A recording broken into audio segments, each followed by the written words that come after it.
Thriving with Linda, I call it vibing with Linda, because of how she approaches each session.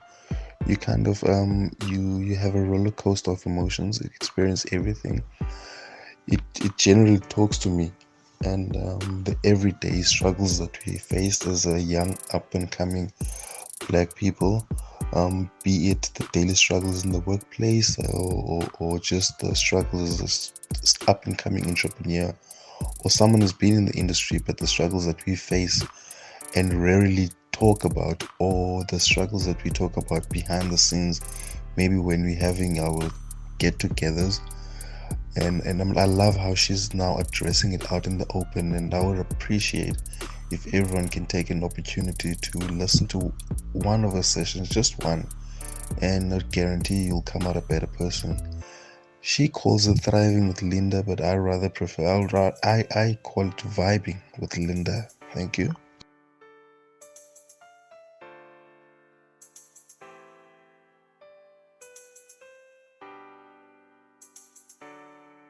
Alrighty. Welcome to Thriving with Linda. I am so happy to be sitting with a very, very good friend, associate, colleague, brother. What else are you? Green tea drinker. Green tea drinker of the house.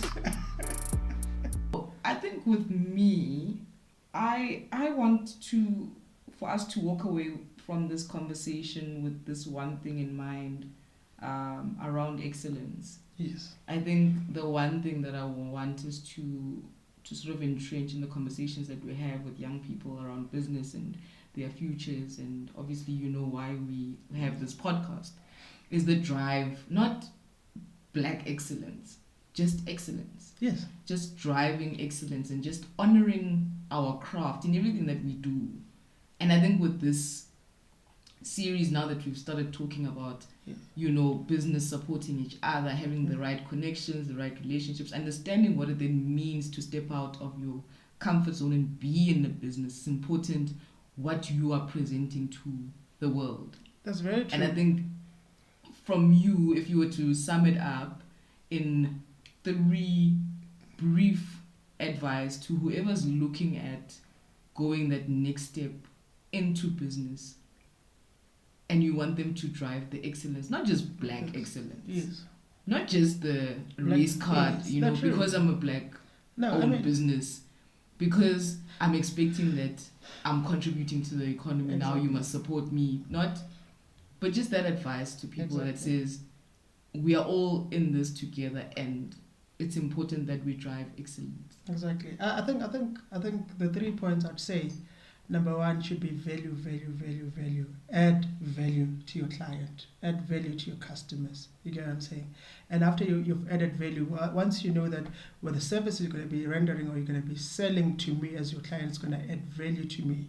And I'll give you an example with a simple service that we offering as in photography and in graphics or just multimedia on its own. Already you know that what I would say to my clients, I always tell them, I'm adding value to your time, because if I am in your event and I'm actually we are rendering a service of photography, we are freeing time out of your hands to be able to focus on other things as we are capturing the moments for you and we packaging them for you, and you're able to utilize them in the future. That's us adding value and giving you time to utilize your time on other things. And over and above time is always just be aware of what your industry is, where your industry is going, and how things are shaping up, and always just be on par with that, because the fact of the matter is, when you do not have anything to sell, you end up selling color, selling black photography company. But if you have a service to sell, you'll be able to sell, this is what we do, and given the times that we live in, this is how we can actually come in and solve your problem. So there's a gap that we are closing. Exactly. There's a solution we're providing. Yes. There's value that we're adding. Exactly. And last but not least, I'd say we spoke value, we spoke identifying the gaps, and always being on par with your industry, the industry that you're serving in. Lastly but not least, I think packaging and personal branding and branding of the business is important, because how you brand yourself, how you package your products, how you package yourself as a business is very key to the recipient on the outside. So that also is very, very important, how you package yourself as a business. And how we also support each other as businesses. I don't want to say black business. Yes. We can't do color. I think this is just our movement. Maybe we won't have people that are gonna join us on it, but I just feel like it's one of those where I really want to see our young people thrive in business, not because not because it's expected that you are black and then all black people are gonna support you. No, you must thrive because you are delivering excellent service. You have gone out of your way. You are giving people something that is different, that is unique, and you are adding value. And that mindset that says, what do they call it again? Not the entitlement. Yes. That I'm black then, and I must get funding. Exactly. I was previously disadvantaged. I must be chosen for those the quotes, the RFQ, request for quotation, must come to me because or the tenders. You get what I'm saying? Yes, but it can't work like that anymore. And over and above that, actually, I love the fact that you brought that in, because let's be realistic with how the world, and hence I'm always putting an emphasis on being aware of your surrounding and your industry. But just even leaving it out from the industry, let's just look at where South Africa is right now in the world. We are integrated. Our kids already are growing up equal with people of different races, much as we also are in that space. You get what I'm saying? Not as much as we'd like to, though. Exactly, not as much as we'd like to. So we can't run away from the fact issues that are still prevalent right now. No, I'm not running away from that, but I'm just giving it from a business perspective, that right now, being black and selling black would not really be doing yourself justice as a service provider, because even social media gave us a very, very fair common platform for everybody to play in. If you look at like simplest thing as TikTok, right? TikTok right now, it's blown up. It's blown up. Over and above it blowing up, I'm trying to actually even bringing it to a very commercial space. We see a whole lot of white people, if I may put it that way, actually jumping onto to hashtags and trends that us as black people we used to own on our own. They do Mapiano, they do all these TikToks and all that. So already you can see that the market is fair and is balanced now, is balancing out. Yes, we're not as where we could be or we should be right now, but looking at it and forecasting it into the future, we are in that space. So selling black would not be doing anybody justice, but a disservice for their own company. If we still just selling black, not a service, because now everybody else is shaping up with what's happening and where the world is moving. So do you think it should be we should still be commanding though the respect and the treatment that is appropriate for us as black people, not necessarily what we are providing? I don't know if you get me. So because we're still in a space where we are disrespected first, until maybe someone refers you, or there's a recommendation, or your work is seen somewhere, and then, but I mean at first glance, it's not like because we are the first choice. Yeah, very, very, very as true. such. But also we can't run away from having that link to the business side of things. Yeah. I mean, with that, I understand what you're saying, and I fully get you. Whereby, as a black-owned business, your color is seen before your service half the time in certain spaces. You get what I'm saying? But with that, it's a tricky one. Honestly, I would say it's a tricky one, because in a sense of integration and transformation, like you said, we're not really where we are as yet, or where we would really like to be. But however, I still believe that a well-packaged product, you will ignore it once, but not twice. Yeah. a well packaged. That's hence I even went back at the same earlier and said, at times the support that we need is just to know that I have somebody that I can fall back on, even though after I know that I've given this pitch my best, it didn't work out, and this could be something that's race related because I'm black and I'm not perceived to be competent and all that. These are the struggles that we deal with. But however, with that being said, that just gives you an opportunity to understand that, okay, maybe because this worked against me in this instance, this maybe this the approach I should take going forward. Yeah. And then repackage or packaging it in a way that sells to that specific person. You know what I'm saying? And actually, I'm a believer that we have a big market. Like, there's a market for each and every person. There's opportunity for everyone.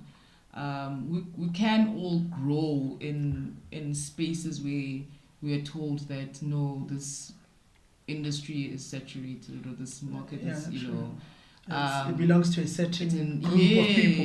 You know, and you get true. that a lot where there's less of the minority or representation of black people. And I think just for this discussion, it's not related to playing a race card or looking at placing black businesses on some type of pedestal or anything like that. But it's more about having just a raw conversation about us, supporting us, and being intentional about how we are supporting black business, you know? That's very true. Because at the end of the day, if we don't take stances and call each other to order and say, you need to be driving excellence, you need to be delivering in this way, you need to be adding value, you need to understand your market, then we're losing opportunities for others to grow. Even for ourselves to learn. I this is what I believe in, or I always see. And I love the fact that you also actually mentioned about us supporting each other in business.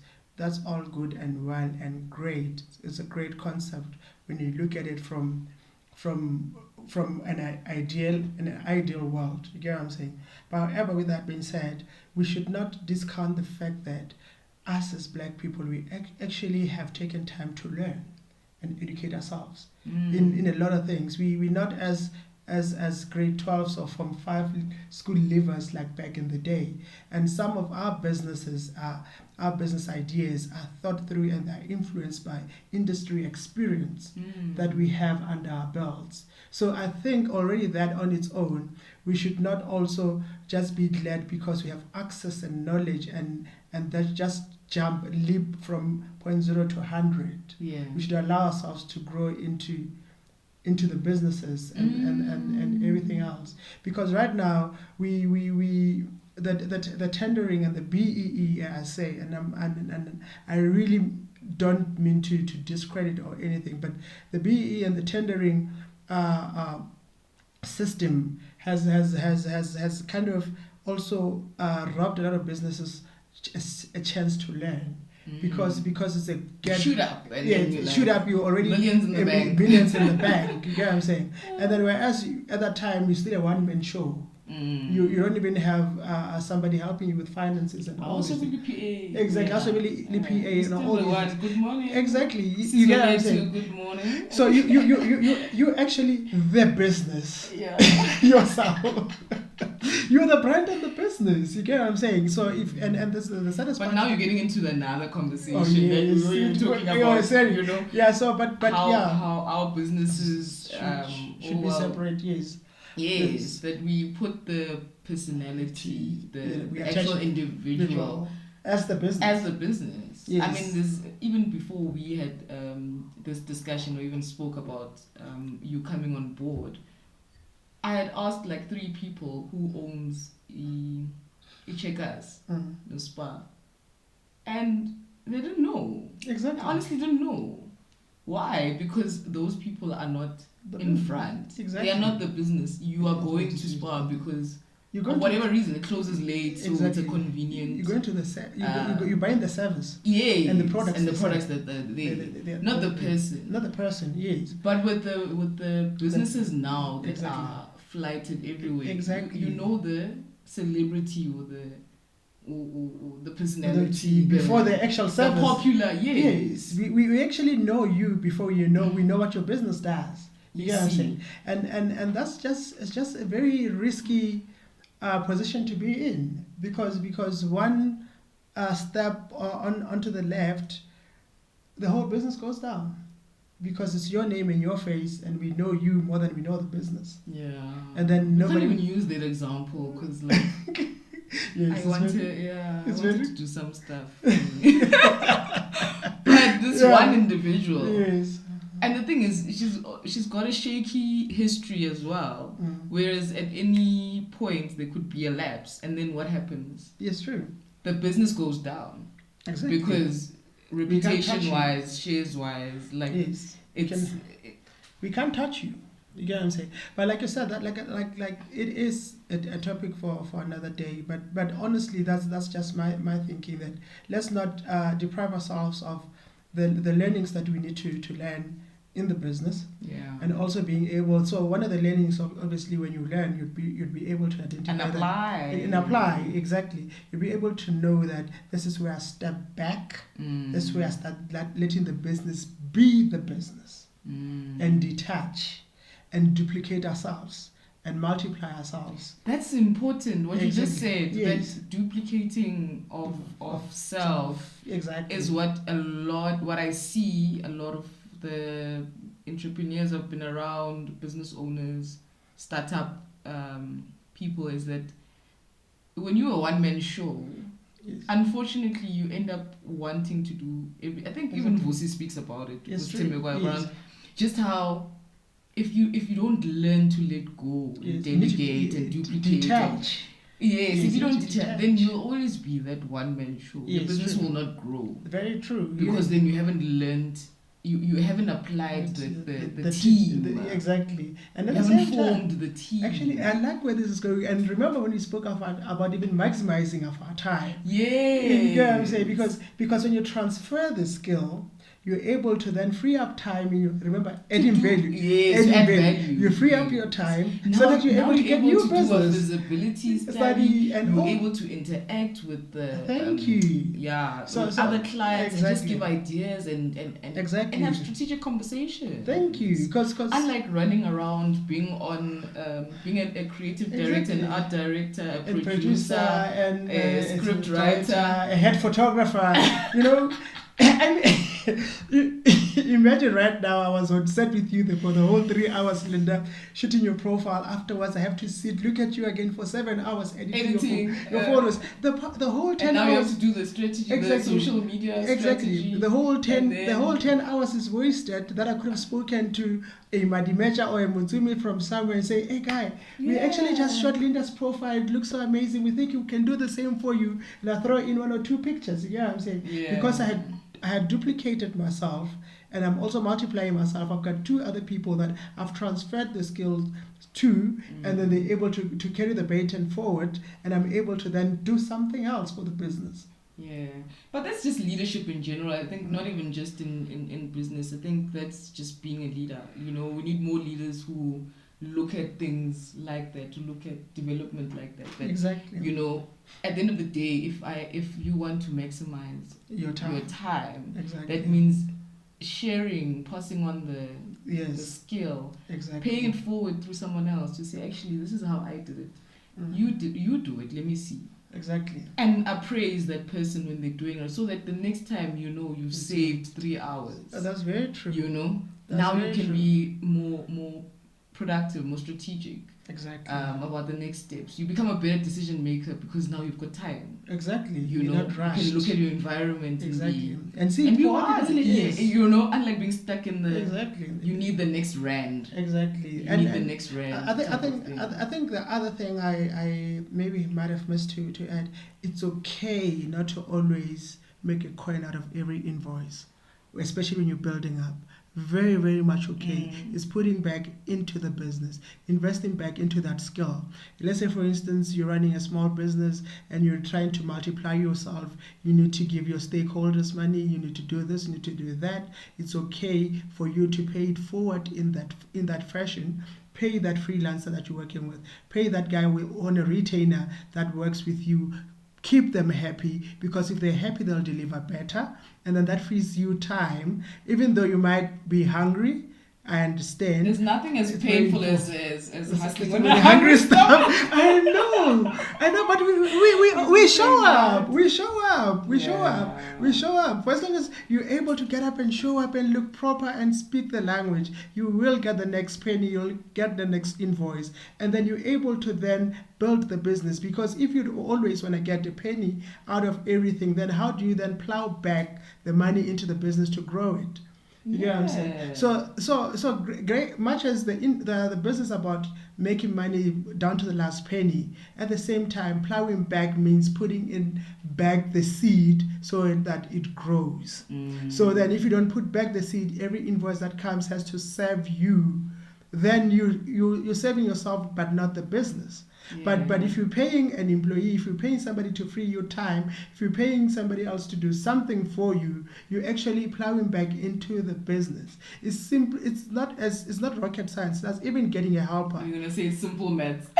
Yeah, it's not. I told you mine. Maths me. Yes, it's pretty. Yes, explain it to people, but exactly. not do it myself. Yeah, it's like the simplest thing is getting a helper. Getting helpers is not because it's not a sign of arrival. Honestly, getting a helper is saying, I'm willing to sacrifice 5 rands a day to get this person come in and assist me so that I clear my head and I'm able to focus on other things, which is continuously being productive at work, not stressing about getting home, cook and clean and do all these things already. And then that, you being in that freed space of mind, you are able to be more productive and think creatively.